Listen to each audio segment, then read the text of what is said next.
we go, my man. Hey, welcome aboard. We appreciate you all tuning in. Today, it's Thursday, it's September 24th, 2020, and welcome aboard. Crushing Iron Podcast, episode, let me get you the 411. I like it. Yeah, thank you. The 411, that's what we'll call this one. All the info you need, all the hacks, all the expert advice from two professionals. No, that's not what we do. If it's your first time tuning in, hey, we appreciate it. We know you have a lot of options out there in the triathlon podcast universe and just podcasts in general, and we know your time is valuable. And giving us that, that says a lot. That humbles us oftentimes. We appreciate you having us, or tuning in rather. And we cover all things triathlon and all things life. We do cover swim, bike, run, nutrition, race recaps, race previews. We have on the occasional guest. Happy, sad. Happy, sad. What is happy and sad? We cover that. We cover happy and sad. Yeah, we cover all the feelings. We cover all the feelings that you might have on any given day. We do. We cover it all. But yeah, for the most part, Mike and I, as both coaches and athletes, we just sit back, relax, talk about what's going on in our own mind, our own life. Oftentimes, our athletes' life. Sometimes we even pop into our closed Facebook group, which is on Facebook. You can hop in there. It's called Crushing Iron Group. We'll let you in and answer one simple question. A lot of great people in there. It's a great community with a wealth of knowledge. There's also a lot of coaches in there. We've got Ironman champions. We've got beginners. We've got people who have never even done a triathlon. It's a great place. So hop in there if you want to, and then sometimes we'll pop in there and see if anybody else has questions, and we'll answer those. And that's what I've been doing for the last hour. That's right. I do a weekly Zoom call with the athletes that I work with that want to tune in. If they can't tune in, I started doing it during like the very beginning of the pandemic when no one was going into work and attendance was very high. And then now obviously people are back in the office, so they can't really take away from their time at work at 1 o'clock Eastern, especially for the West Coasters. But we do them, and then Mike, you do a great job of uploading that to the online hub so they can watch them. You should start doing it at midnight, man. Somebody asked me, Jose Rodriguez out in Oregon was like, "Hey, I want you to do a Zoom happy hour with our Tri Club.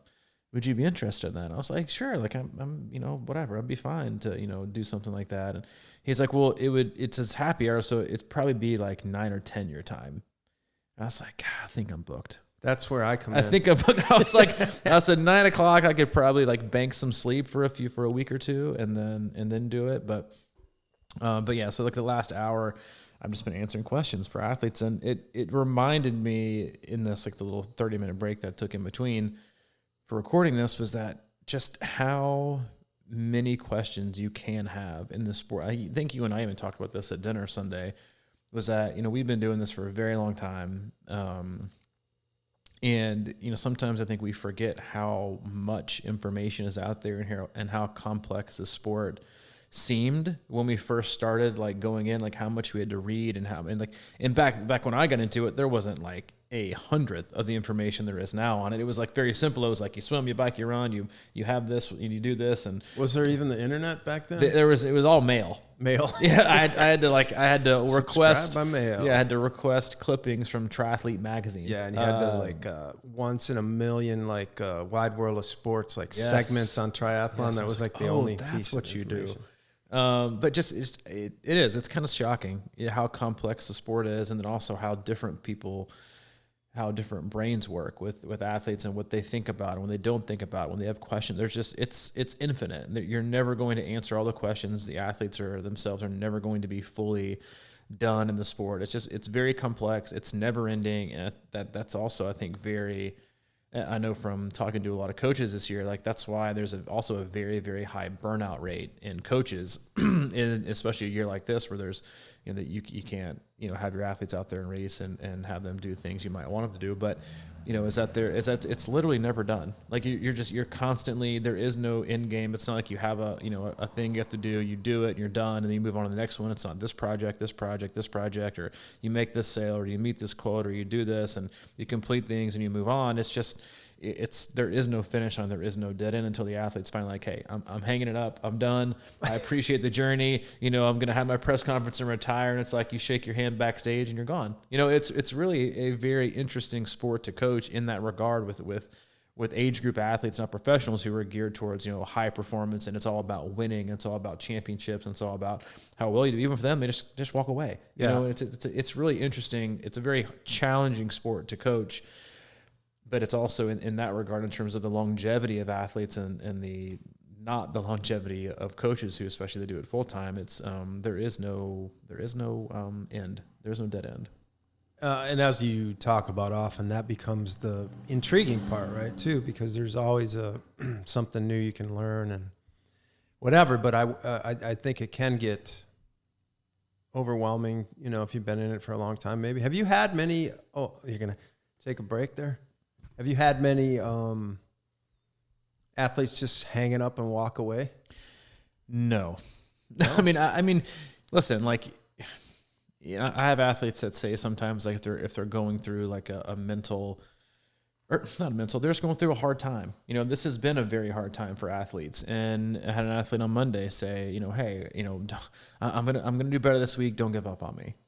In my first, I never give up on an athlete. An athlete might give up on themselves, but I never give up on an athlete. And you just got to kind of stick around and just wait and wait and wait. And when they're ready, they're ready. Like coaches don't make athletes ready. Like you can prepare them when they're ready to be prepared, but you can't make an athlete want to be committed and want to be motivated. That's not the type of coach I am. That's not the kind of BS I'm gonna, spat off that like, oh, I can make you ready. I will convince you. Like, no, that's not my job. It is not. It is because if that's the way you want to approach things, then it's most of the time going to be very, very, very short lived. If it's for someone else and it's not just for you, then the journey will be hollow and it will become a very distracted, inconsistent, oftentimes ungratifying journey if you're doing it for someone else. Like I was talking to another athlete, Kim, yesterday on the phone, and she was talking about a buddy of hers that, had a coach that was like, hey, you got to do this, you got to do that, you need to get up and do this. And I was like, coaches are in your corner. Coaches are there to support you no matter what's going on. It's in my opinion, and obviously I'm not the perfect coach. I'm not the best coach on the planet. But in my opinion, and the stance that I have is that, you're there to support. You're there to, if you want the journey, then you get the journey, and the journey is yours. It's not mine. It's the one that you want to go on. If you want to do this race, then I prepare you for that race. I might tell you if it's a bad idea, but if that's the one you want to do, then we do it. It's your journey. It's not a dictatorship. It's not it's not something where, I tell you and you have to do it. It's like, if you want to do it, you do it. If you don't want to do it, you don't want to do it. It has to be your motivation. And because that's what's going to make you consistent in the long term and dedicated, because it's yours. It's not anybody else's. And it's in my opinion, it's the coach's job to walk with you, or sometimes beside you, sometimes in front of you, sometimes behind you, and kind of nudge you along or drag you along. But we can't make you put your shoes on. We can't make you get on the bike. We can't make you get in the pool. That is 100% always and only up to the athlete. Mm-hmm. And it changes, right? I think a lot of us get the impression, obviously, of coaching from our youth. And, as if you're the, 8th grade coach, you've got 1 year to turn this team into a winner. And it's kind of a little more urgent maybe in general, or plus you're trying to teach kids how to grow up and whatever the sport is that you're coaching. And there's a lot of that. So I think there's a lot of urgency around a lot of the, high school, college type of coaching, because, their butt's on the line too, if they don't win and things like that most of the time. And then we get older and we grow up, and then we make these decisions on our own, and we have to learn, like the way you coach, and, you help people understand things, you support them, and you're there to kind of guide them. But they have to, it's like everything as an adult, you have to make your own decisions, and you have to decide if this is something you really want to do. Because what's the point of you trying to force somebody to do something, that's a 50-year-old, somebody that wants to get into a sport? I mean, that should be, the motivation should be coming from within, always, for everything. Because until you flip that switch in your own mind, then it's not going to matter. You can take it for a little while, and some people like a little bit of a harder driving coach maybe, but for the most part, you should be the one creating the self-motivation, and then after that, we can be supportive and help figure out the things that are confusing or whatever.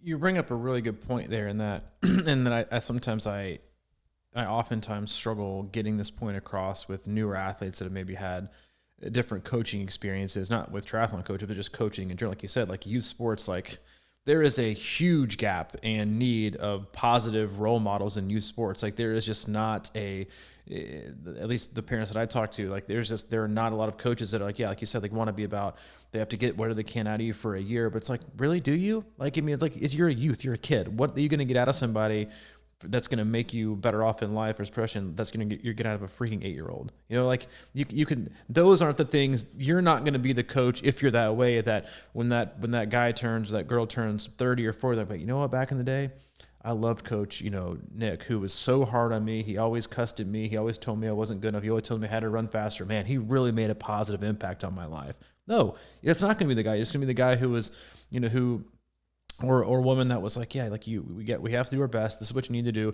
and pushed you to figure it out. Because one of the hardest things that athletes have to wrap their brain around, especially if they have a coach, and even more so if they're self-coach, is like when you get done for a race, who are you looking to approval from? Is it from your family? Is it from a competitor? Is it from a coach? Is it from a tri group? Is it from, a nemesis, down the road? Like, people look for approval every day, all the time. We all do. And no matter what we're doing, we kind of look for some cue or some nod or a wave, of approval from is it good? Is it bad? Is it neither? How do we, because I know I can judge it on my success and failure, but what I really want to hear though is, do you consider it a success or failure? And you can, like, someone can get done with the workout, and this is never something I've ever done in my entire coaching career, but if someone got done, like let's say you got done with a 45-minute run, you were like, Coach, dude, nailed it today. I feel incredible. And I responded with, yeah, but it just didn't look that good. You would immediately think I failed, right? You'd immediately think, oh, I let Coach down. Like I do suck. Here I am thinking I was doing better.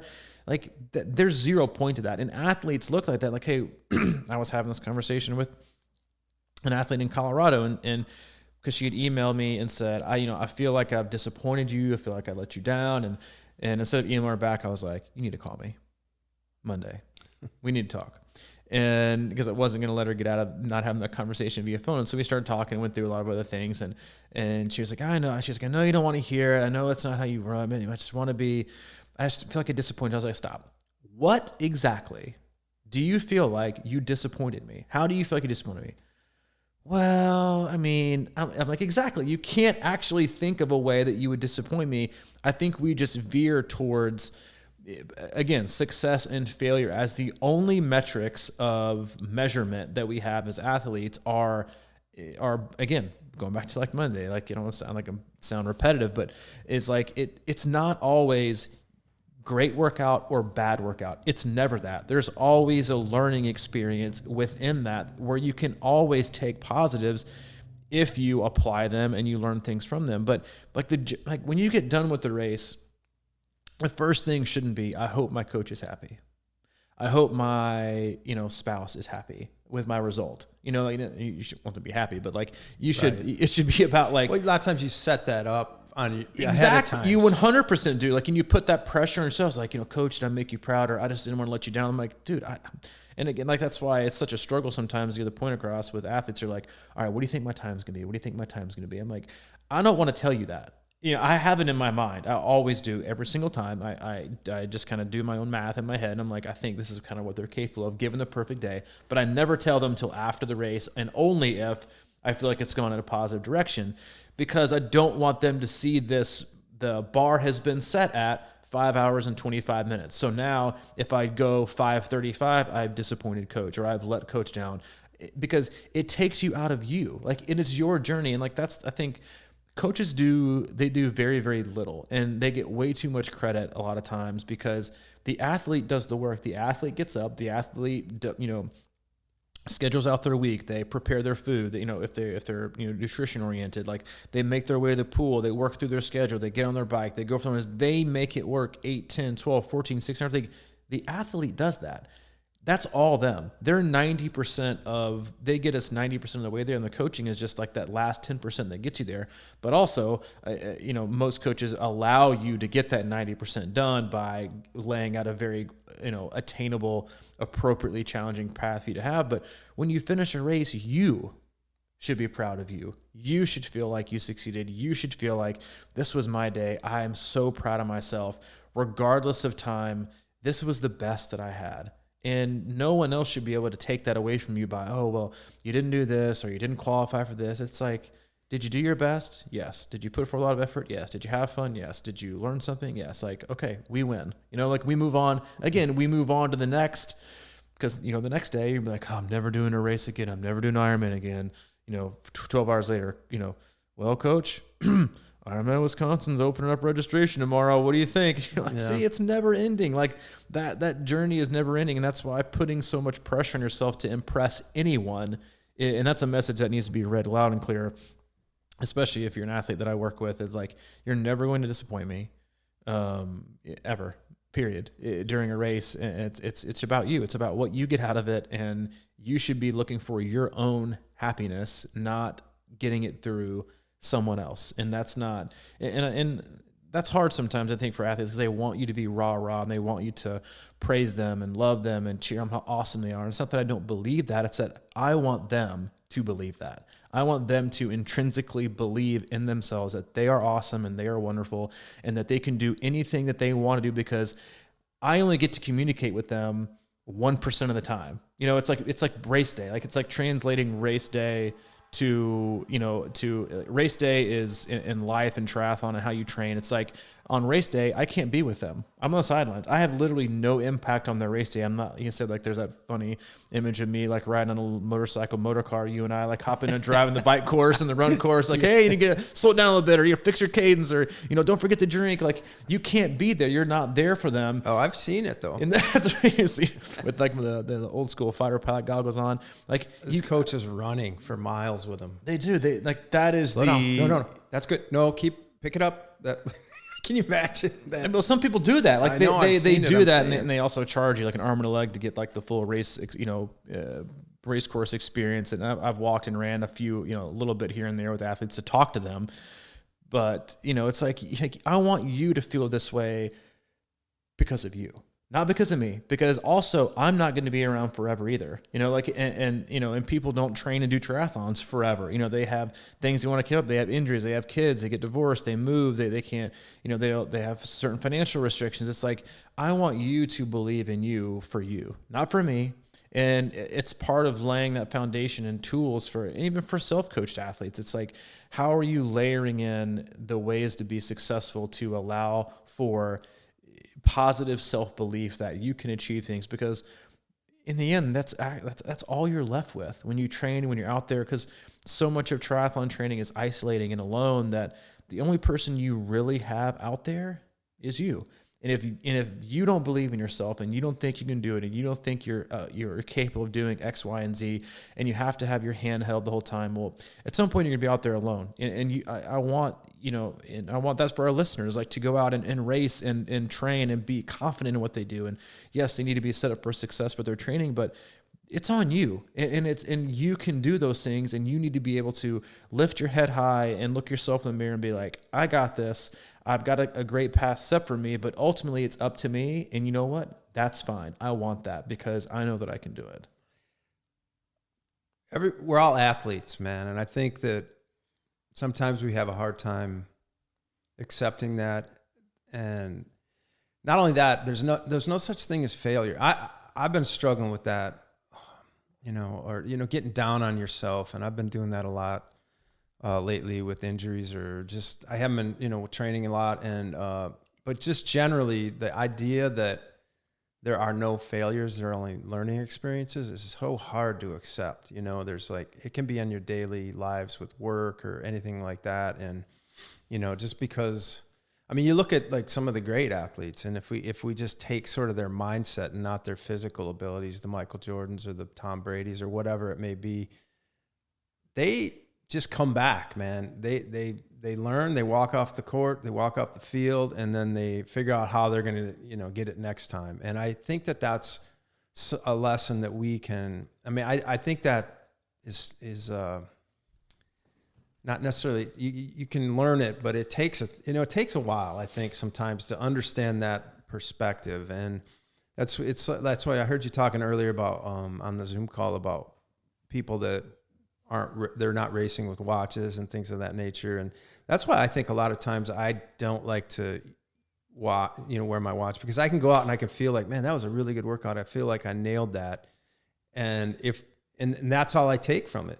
I don't have the quote unquote data from, some watch that like, there's all these things, but like, it's okay to have success stories without, I guess, proof. You know what I mean? It's sort of a momentum. I used to work in AAA baseball, and there's this guy that played AAA most of his life, but he was a total winner. And after, if he struck out with the bases loaded to lose the game or something, he'd come in with a wry smile and just kind of go, I figured out what I missed. I figured out how to beat that guy next time.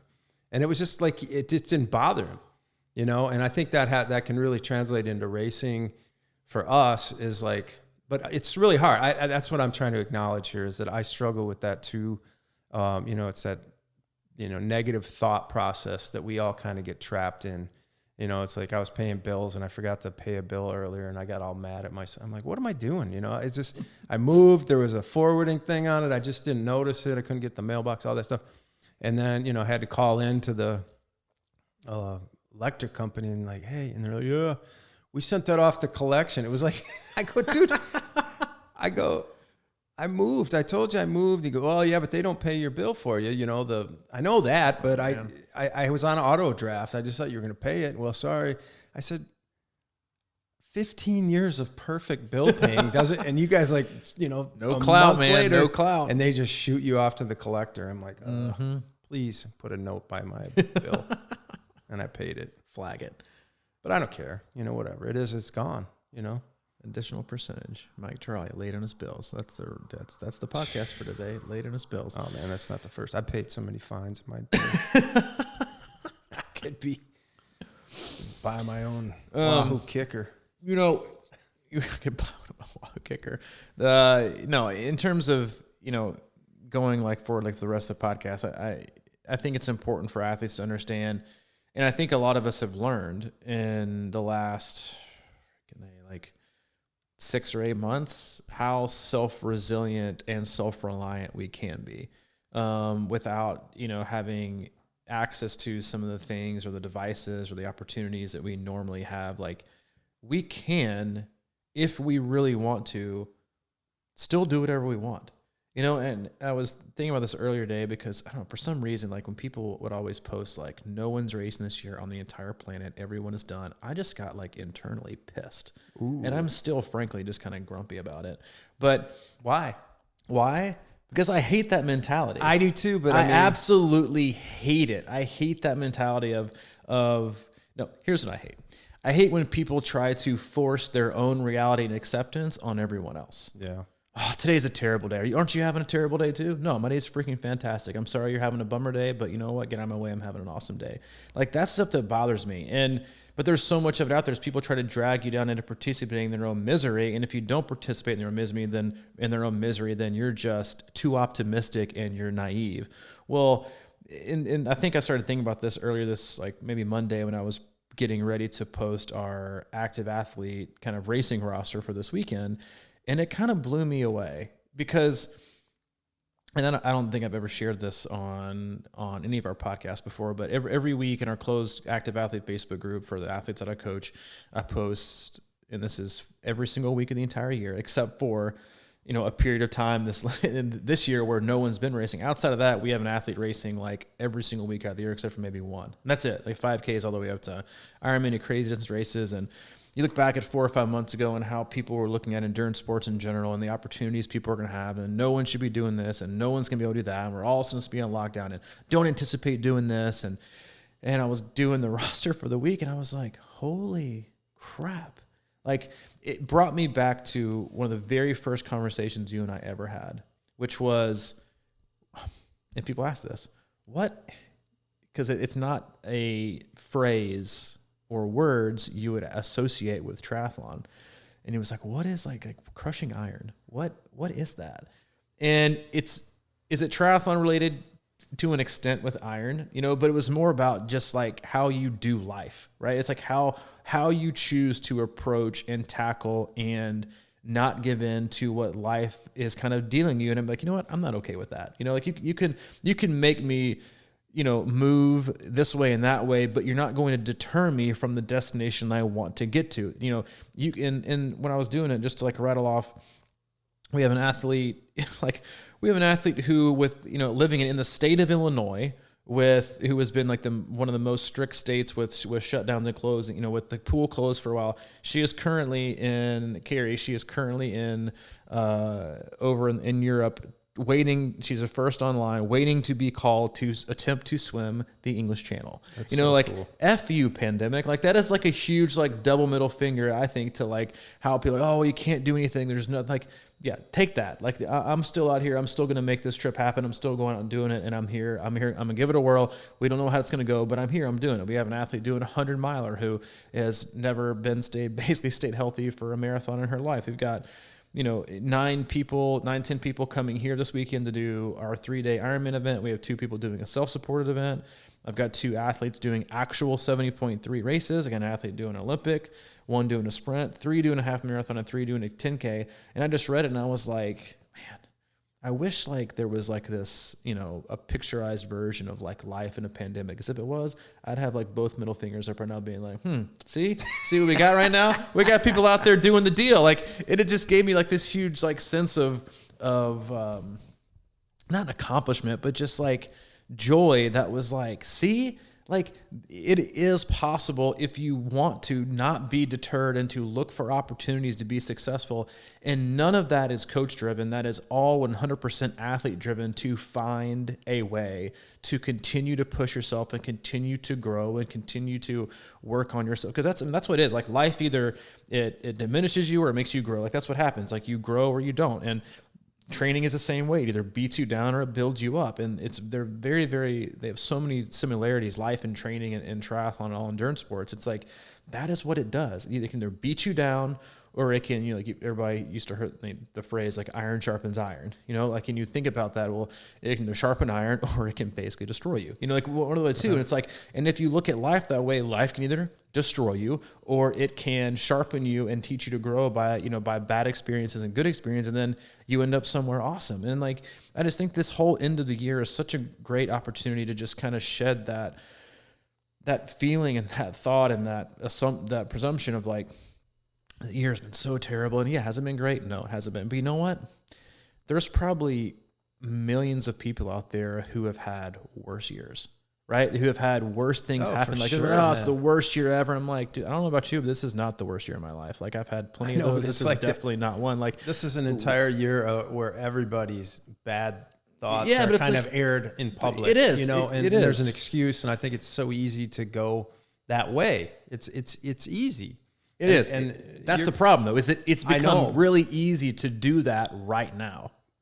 But I think that the interesting part, too, becomes that, you know, you don't see people, like, coming out with their positivity more than people coming out with their negativity. I think it's just the way we have this life set up, you know, with social media and things like that. It just becomes sort of a spew board of...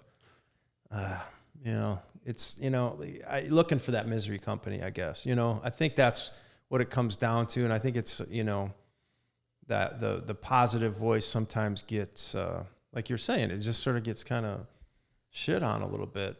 And I think in the end, though, it's that light that, you know, usually takes over, even in most dark situations, you know. I mean, if we all look back on years in our lives, and again, like, you know, that's the thing, is like every year is different for every person, no matter what. Like, yeah, we're in a pandemic. Yeah, there's been difficulty. Yeah, we recognize that. I get it. I got it 6 months ago. Now, what are we going to do about it? You know, it's like there's only so long you can keep holding on to this negativity. And I think the biggest thing is like, you're only going to continue to be, you know, emotionally, mentally, and physically let off the hook for so long, right? Before everyone else is going to move on and be like, you know what? We had our pity party. It's been a shit year. You know what? I'm kind of sick and tired of it. Let's get out and let's go do some things. And I generally have the sense, and we talked about this as well, like that a lot of people are there. Like, it's not about being responsible, wearing a mask or not wearing a mask. It's not about any of that. It's just about like this general sense that I think people are just freaking fed up with feeling like they either that they can't do what they want to do, or that they had previously succumbed to isolating and sitting and feeling like they're a victim and that they've gotten punched in the stomach and it's woe is me. And like, eventually you got to get up off the canvas and be like, you know what? Yeah, you know what? You're going to keep getting punched if you keep your hands down by your waist. It's time to put your hands up in front, and it's time to get to work. And I think athletes and people have to understand that no matter what's going on, whether it's this year or next year or the next year, like, there are going to be incredibly, insanely difficult things that are going to happen to you in life. And you can either sit there with your fists dangling down by your waist and keep taking shots, or you can be like, you know what? I don't have to be like you violently fight back, but I'm not going down like this. I'm ready to like take some steps and take my life back and like and you're seeing it all over the place. Like, you can't buy a bike right now. Like, you can't like, and yes, there's a supply chain issue, but it's like people are like, you know, like we become such like an inside, you know, like we want to stay inside, you know, play video games or be on Facebook or watch TV and now people are like, I want to get outside, free me. Like, I want to be outside and do these things.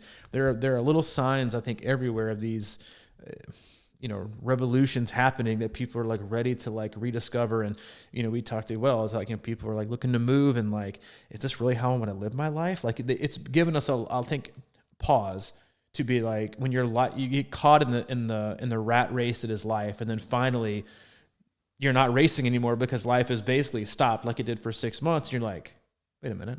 I don't necessarily like this race that I'm in right now. Right. I think I'd like to do a different kind of race with other rats and in a different place. And let me just go do that. And people are making these drastic, huge changes in their lives. And like, what better time than there is never a better time, you know, and to get out and do whatever it is you want to do and to get back up. And whether you're an athlete that's been struggling with motivation and commitment and consistency because life has been stressful and life has been hard, and you got virtual learning, you got remote, you know, work, and you got all these restrictions and whatever it is, like, forget it.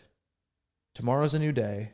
We've had plenty of time to work, to figure out a way to make something work. It doesn't have to be perfection. It doesn't have to be a full green week in Training Peaks. It doesn't have to be 14 hours. It can just be, dude, get out and walk or run 20 minutes a day. Period. That's it. Zero. No excuse not to do that. Start something. Start a pattern. Start giving yourself confidence. Start creating new behavior. Start getting motivated and gaining confidence in yourself, because then that's just going to, you know, snowball into different weeks, better weeks, more volume, different things. Oh, you know what? I ran for a couple weeks in a row now. Now I think I'd like to get in, you know, some cycling. Maybe I can work some cycling and then like get back to where you want, or just don't, or just keep running. But find a way, and it doesn't have to be that's the thing. It doesn't have to be spectacular. It doesn't have to be something that you're used to in your prior athletic self that was like, man, like it sucks getting out and only being able to do a 20-minute run when I'm used to doing like 50 and 60, like it's nobody's deal. Because that's the part that hits most people hard, or hits a lot of people the hardest, is that they now having to compare their previous self to their current self, and which makes them not want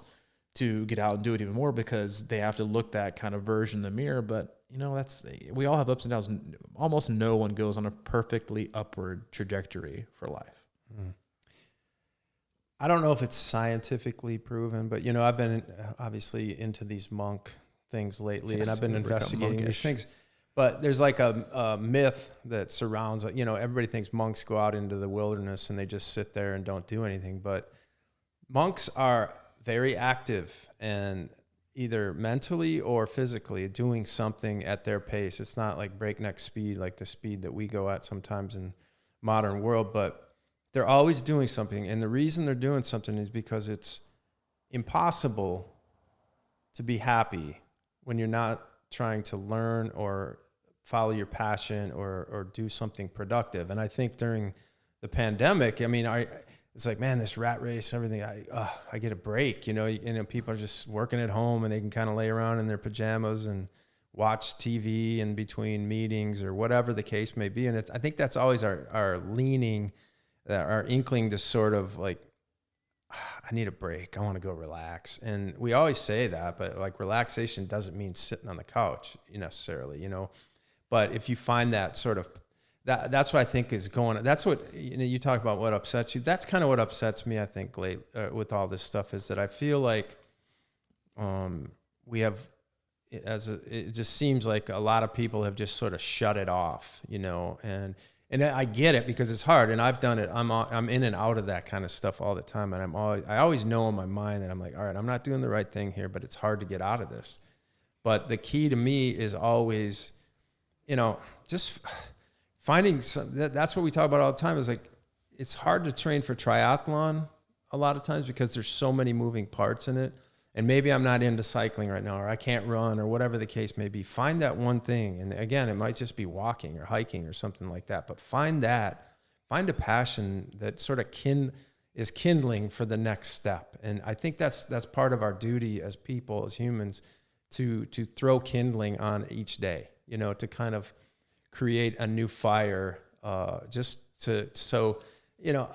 something I was reading, and they were talking about like how people at work, get tired, in the afternoon, and they're trying to do their work and they're falling apart. But then if they get a phone call from a good friend and it's like, hey, we going to the game this week? And, like you start talking about the game or whatever, your energy level goes right up. So it's like, what is going on? Find the stuff that drives you, find the stuff that gives you that focus and passion in your life, and just go do it, Pick up your phone and call someone. Like I've never. That's so huge. I have never, and that's why like the last 4 years, this podcast has been so energizing to me in so many ways that I can be like totally exhausted and be like, I really don't want to do this freaking podcast. Like I'm tired, I'm overwhelmed, I'm stressed. Great podcast. Like here we go. And then I do it. And after that, I'm just like jived up and ramped, like I'm ready to go. Like it just, positive conversation yields positive energy, which makes you want to go out and do positive things and get to work. Or you can, associate yourself with misery loves company, negative, talk kind of people around the water cooler. And guess what? You're going to have no energy to do the things that you want to. You're going to be sucked into that, that conversation or that mentality, that feeling that's woe is me. And, it's just nothing's happening and nothing's going right for me. And, a lot of life is just about what you make it. Like no one has a perfect life. No one has a perfect day. No one has a perfect week. And there's like so many times where I'm incredibly grateful the fact that I haven't. And the majority of my non-perfect life has been, frankly, just because I've royally effed up most of it. But, like a lot of it in a way is also like, man, like if I hadn't have royally effed it up in a lot of ways, and some of it wasn't on me, but a lot of it was, is like, I wouldn't be where I'm at. Like I wouldn't, and it's about how you turn it around. And there is no threshold in life or in training to which you cannot come back from. There is no complacency or out of shape or I'm starting from square one. There is no too far gone. There is no lost, that you can't completely turn it back around and get back exactly what you want to. And some. It's not about, it should never be about getting back where you were before. If we're talking about triathlon, it should never be about, well, I just want to get back to where I was. You don't know that. And you don't even know that previous form was even half good.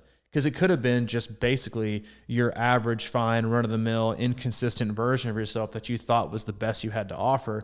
So now you're going to what? You're going to shoot for fine. You're going to have it. You're going to take your aim at mediocre. The mediocre me that was 3 years ago. I got to get back there, baby. I got to just fight and claw. Yeah. I'm really going to work. Like, no, you shouldn't be even thinking about that. But there is no too far gone. Same thing with life. Like if you think your life is down in the dumps, you think you can't get it together, you think that you're never going to be able to amount to anything and do anything. Like, dude, I was a 32-year-old straight up loser. Like, that's like I did not have very much going for me. Was so many horrible things going on in my life. And you know what? Now I get to sit in the chair next to you and talk, 2 hours a week. That's pretty much living the dream, not for everybody, but for me. 32-year-old loser. Why was I hanging around you again? Yeah. Well, I mean, people often like ask about our age discrepancy. And I'm like, you know what? Well, now that I'm in my 40s, you know, for at least the next few years, like it seems like it's reasonable. Yeah, you know, I'm 40s and 50s, but it was like I'm in my 30s, you're in your 50s. Like, why exactly you guys? Like, you know, that's my dad's age. I'm like, well, you know, your dad's got, you know, that's your dad's problem, not Mike's. You know, like associate yourself with wiser, older people. But yeah, there is no too far gone. There is no I'm lost. There is no I'm never going to be this. It's like that's your own attitude, and if that's your own attitude, then you're right. You're probably never going to come back from it. But you should never, you know, get in the pool and get back on the bike and go to run and be like, you know what, I really hope I get that back. Like, because you just, you don't know, but that's an unfair comparison and expectation to set upon yourself, especially if you aren't even 100% sure, and you're probably not, that previous version of yourself was really even all that. You know, and I mean all that is in like performance and time, but it's familiar. It's familiar because the only thing you have to judge, but like you could be 10 times that. Like, I don't want to get like, if I'm, you know, I've been cycling and running a lot lately. Like, I don't want to get back to the shape that I was in 2 years ago. I want to be better, you know, in better shape. Can I read a quote that's right in here that is in that book? And I think the book that I'm talking about here is The Monk That Sold His Ferrari or something like that. Have you ever heard of that book? No, it sounds interesting. Yeah, it's a really good book. It's an Amazon bestseller. Of course it is. No, but it's kind of a classic actually. And there's a quote in there that just reminded me of exactly what you're saying. And it says, "There's nothing noble about being superior to some other person. True nobility lies in being superior to your former self." And I just thought that was huge.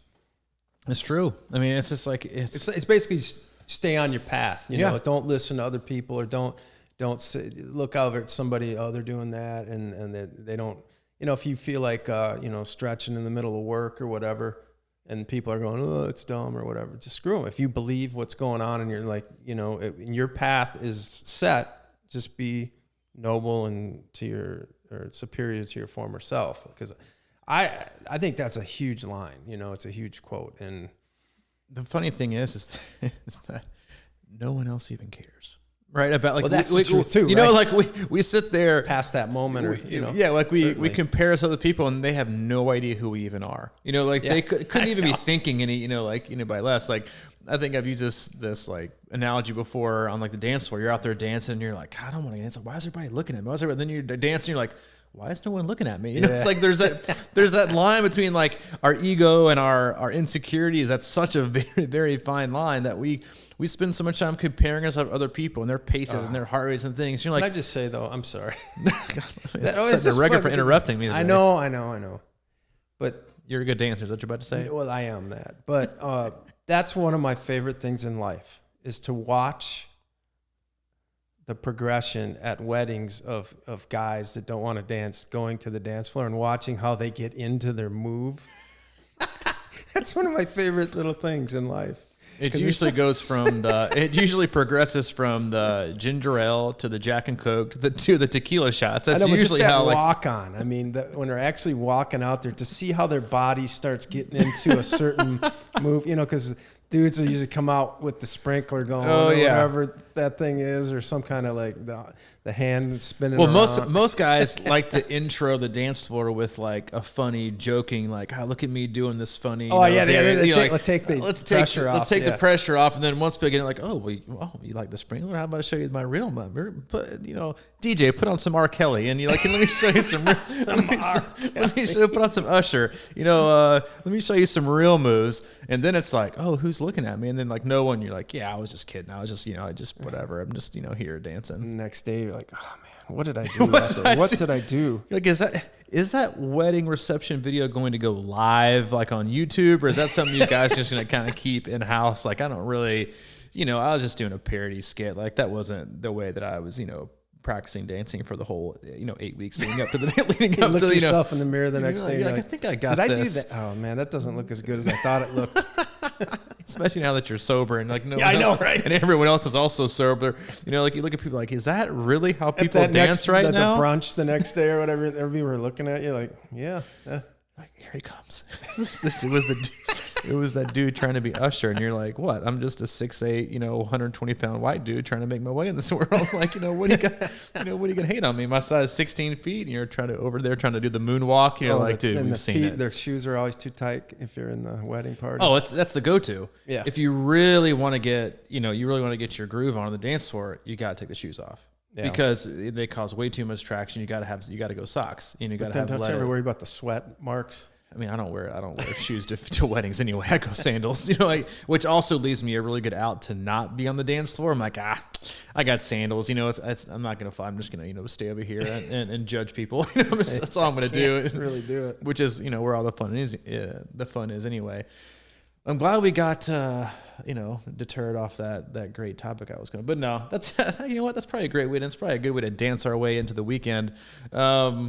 It's been, what I like doing the last two podcasts is ending it with something kind of funny and light, because we can talk about in-depth cycling and running and swimming training philosophy and outlines and stuff that we talk about with our athletes, and we can talk in depth about life, obviously, too, because some people are like, hey, yeah, get on with quit talking about the heavy deep stuff, which we've done definitely in the last 6 months. But it's been fun in the last two episodes to end it with the previous one was on Monday, where we had the great debate of the waiver versus the nodder, or the non-waivers and nodders. Mm-hmm. Like this morning I went by one person, no wave.